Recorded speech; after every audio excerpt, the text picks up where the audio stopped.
Assembly ఎన్నికల వేళ తమిళనాడులో ఆసక్తికరమైన రాజకీయాలు తెరపైకి వస్తున్నాయి. ఎవరు మిత్రులో ఇంకెవరు శత్రువులో ఇప్పట్లో క్లారిటీ వచ్చేలా లేదు.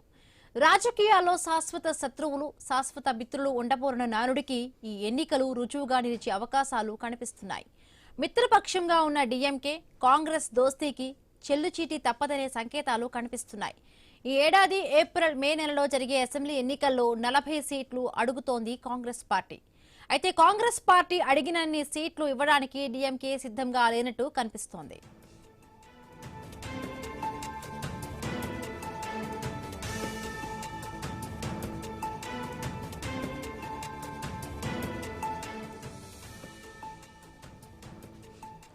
రెండు 2021లో జరిగిన అసెంబ్లీ ఎన్నికల్లో తమిళనాడులో 234 సీట్లు ఉంటే వాటిల్లో డీఎంకే 133 సీట్లు గెలుచుకుంది.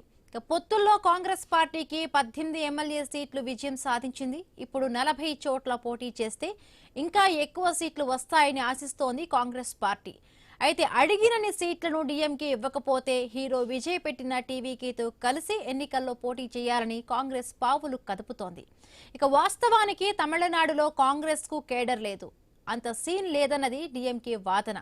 కాదు కూడదు అంటే 25 నుంచి 30 సీట్లు ఇవ్వడానికి డీఎంకే మొగ్గు చూపినట్టు తెలుస్తోంది.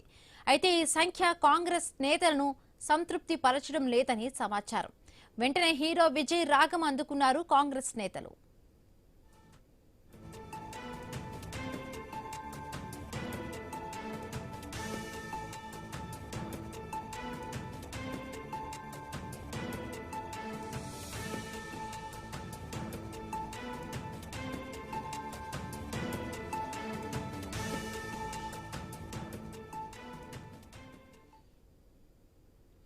హీరో విజయ్ నటించిన జననాయగన్ సినిమా చిక్కుల్లో పడడంతో స్వయంగా రాహుల్ గాంధీ మద్దతుగా నిలుస్తూ ఎక్స్ లో పోస్టులు పెట్టారు. డీఎంకేతో సీట్ల చర్చలు జరుగుతున్న తరుణంలోనే కాంగ్రెస్ అగ్రనేత నుంచి ఎక్స్ లో కామెంట్స్ రావడంతో తమకు విజయ్ ఉన్నాడనే హింట్ ఇచ్చినట్టయింది. విజయ్తో కలిస్తే ఎక్కువ సీట్లలో పోటీ చేయొచ్చు, ఎక్కువ సీట్లు గెలుచుకోవచ్చనే లెక్కలు వేస్తున్నారు కాంగ్రెస్ నాయకులు. పనిలో పనిగా బీజేపీకి విజయ్ చేరువ కాకుండా తమిళ సంస్కృతికి బీజేపీ వ్యతిరేకమనే స్టేట్మెంట్స్ ఇస్తున్నారు కాంగ్రెస్ లీడర్స్. పొత్తులు ఎత్తులు ఎలా ఉన్నప్పటికీ కాంగ్రెస్ పార్టీ హీరో విజయ్ కలిస్తే అధికార డీఎంకేకు ఇక్కట్లు తప్పవనే విశ్లేషకులు మొదలయ్యాయి.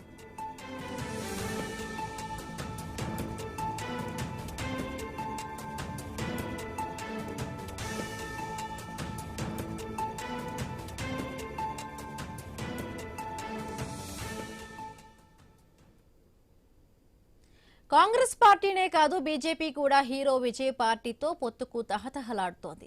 గత అసెంబ్లీ ఎన్నికల్లో అన్నాడీఎంకేతో పొత్తులో బీజేపీ 4 ఎమ్మెల్యే సీట్లను గెలుచుకుంది.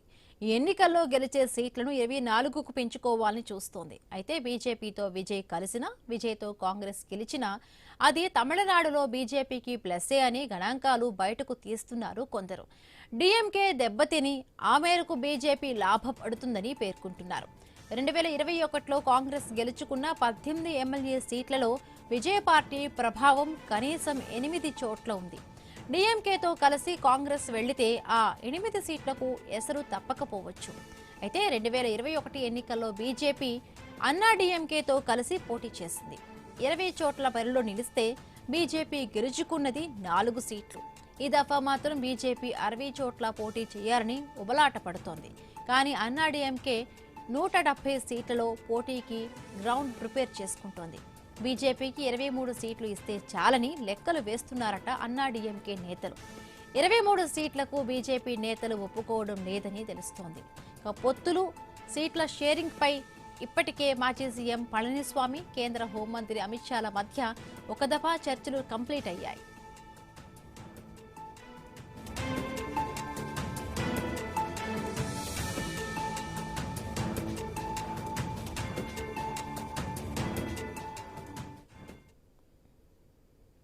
అయితే ఇలాంటి తరుణంలో విజయ్ కలిసి వస్తే బీజేపీ పంట పండుతుందని ఆశ వ్యక్తం చేస్తున్నారు ఢిల్లీలోని బీజేపీ పెద్దలు. చెన్నై, కాంచీపురం, కోయంబత్తూర్, కరూర్, మధురై, తాంజావూర్, మైలాపురంలలో విజయ్ ప్రభావం అత్యధికంగా ఉన్నట్లుగా తమిళనాడులో చర్చ నడుస్తోంది. చెన్నైలో విజయ్ ఫ్యాన్స్ క్లబ్ యువ ఫాలోవర్స్ అధికంగా ఉన్నారు. కాంచీపురంలో ఐటీ ప్రొఫెషనల్స్, తొలిసారి ఓటర్లు ఎక్కువ. వీరంతా విజయ్ ఫ్యాన్స్ క్లబ్ లో చేరి కలిసి ఉన్నారు. కోయంబత్తూర్ డిఎంకే కాంగ్రెస్ లకు అడ్డాగా ఉన్నప్పటికీ అంతే బలంగా విజయ్ ఫ్యాన్స్ క్లబ్ ఉన్నట్టుగా చర్చ నడుస్తోంది. దీంతో కోయంబత్తూరులో లెక్కలు మారుతాయని అనుకుంటున్నారు. కరూరులో 18 నుండి 35 ఏళ్ల మధ్య ఓటర్లు అత్యధికంగా ఉన్నారు. వీరంతా విజయ్ కు మద్దతుగా ఉండవచ్చనే అంచనాలు ఉన్నాయి. మొత్తానికి రెండు జాతీయ పార్టీలకు విజయ్ కీలకమైపోయారు. కాంగ్రెస్ బీజేపీలు రెండు నువ్వే కావాలి అని విజయ్ ను వెంపర్లాడుతున్న పరిస్థితి